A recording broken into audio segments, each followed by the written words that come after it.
Iliq suv har dardga davo. Iliq suv og'ir kasalliklarga shifo ekani aniqlandi. Jumladan, yaponiyalik tabiblar suv bilan davolash orqali 100% natijani qo'lga kiritishdi. Bu borada quyidagi ma'lumotlarni ommaga ma'lum qilishdi.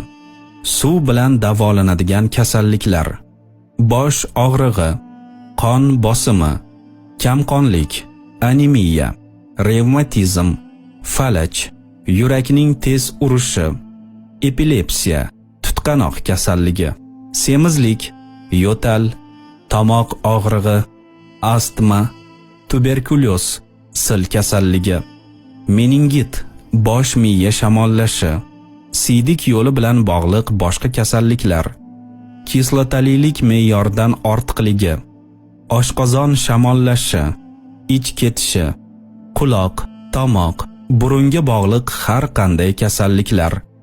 Iliq suv bilan davolanish muddati quyida ko'rsatiladi. Qand kasalligi davosi 30 kun. Qon bosimi ko'tarilgan bemorlar uchun 30 kun. Oshqozon kasalliklari 10 kun. Turli saraton kasalligi davosi 9 oy. Tuberkulyoz, meningit 6 oy. Qabziyat, qorin og'rig'i 10 kun. Siydik yo'liga bog'liq turli kasalliklar 10 kun.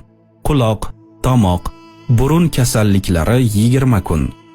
Hayz bilan bog'liq kasalliklar 15 kun. Yurak kasalliklari 30 kun.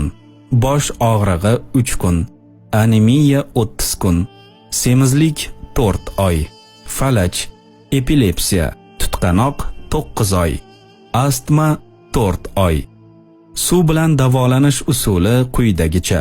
Har kuni erta tongda 4 stakan 800 gram iliqdan sal issiqroq suv och qoringa ichiladi.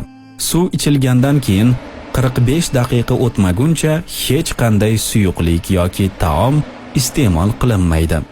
Nonushtadan keyin har safar iste'mol qilinadigan taomdan 2 soat oldin 4 stakan iliq suv ichiladi.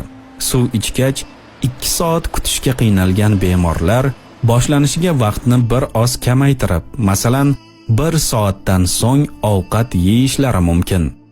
Ziyovuddin Rahimning Baxtli hayot sari kitobidan.